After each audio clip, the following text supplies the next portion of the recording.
All right, we are backstage at Bonnaroo with guitarist from Wilco, Nels Cline. Nels, welcome to XRT. You know, we've had pretty much every member of the band on XRT until, except for you. Okay. You and Mike, but welcome. We're so happy to have you here. Nice to be here. Yeah. This isn't your first time at Bonnaroo. You've been here with third. Wilco. Yeah, Yep. Tell us about that. Wilco's third trip. Yeah. Certainly the least warm trip so far. It's generally pretty blazing here and very humid. This is lovely today.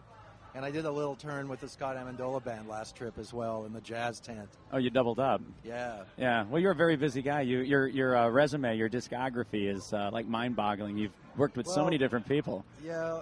It's just sort of, improvising guitarist on the loose. Every once in a while there's a real kind of normal session, but,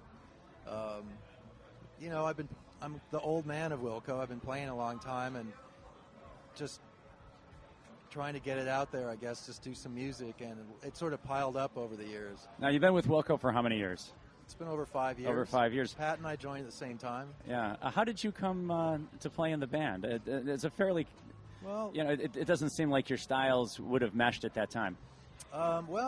Jeff had heard me with the Geraldine Fibbers, the band I played in L.A. for a little while. Carla Boslitz's band. Now she's doing Evangelista. Oh, yeah. And that was Golden Smog Tour. We were opening for them. And I sat in with them on a song, did something that apparently Jeff liked. And then years later down the road, after the Fibbers broke up, I was still playing with Carla.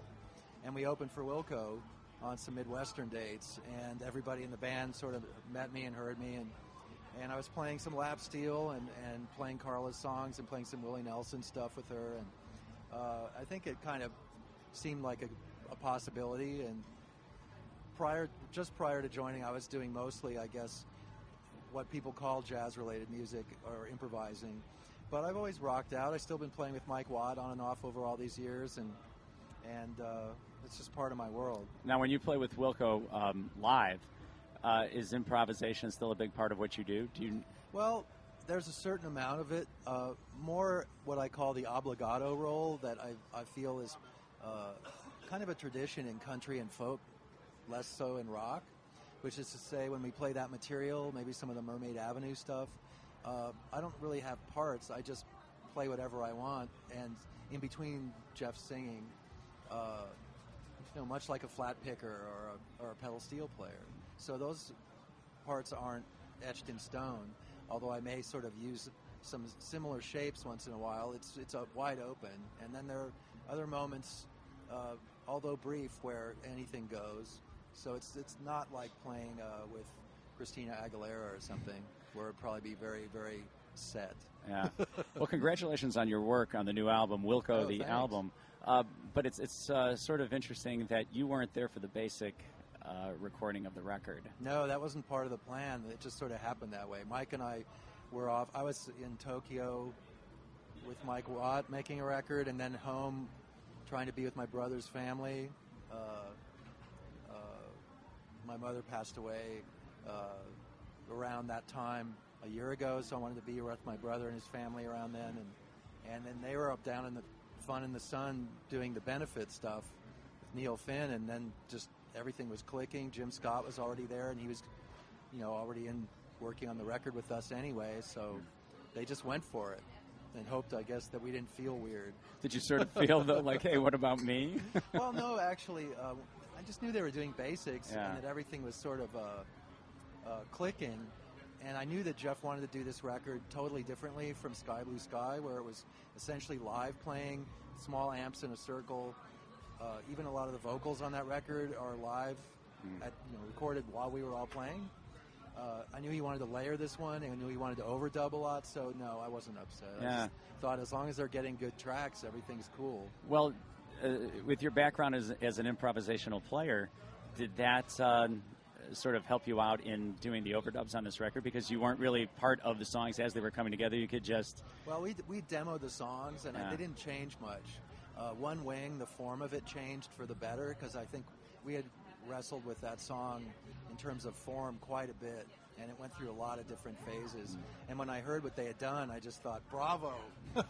They came up with a really good really tight, just build for that song, and I was extremely happy. And everything else is pretty much just better sounding, played versions of stuff we demoed, and didn't really change all that much. Jeff kind of exploded with this batch of songs, and so it was in that way also very different from Sky Blue Sky, which was a fair amount of collaborative writing, not just arranging. Right.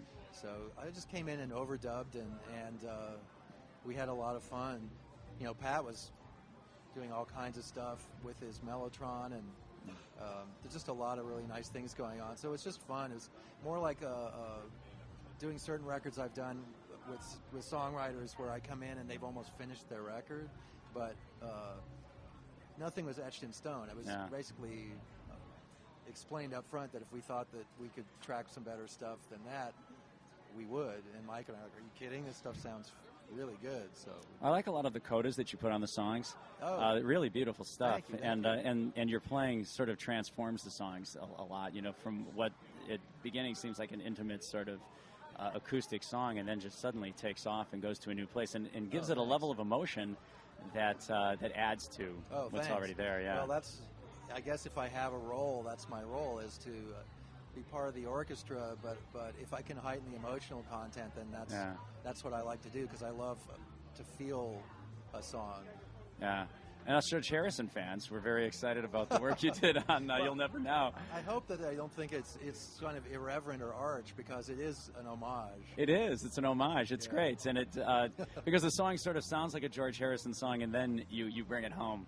Oh, thanks. Well, you know, it was really funny that apparently I talked to Pat, and he said that when they were tracking it in New Zealand, that they were even singing, like everyone knew that there was going to be this little diminished slide thing, but then I came in and did it, and so, well, now it's there, but Jim Scott said, go for it. Yeah. Let's really do it. I said, I could harmonize that. He goes, let's do it. Now let's do it. And it's loud in the mix, too. I was like, whoa.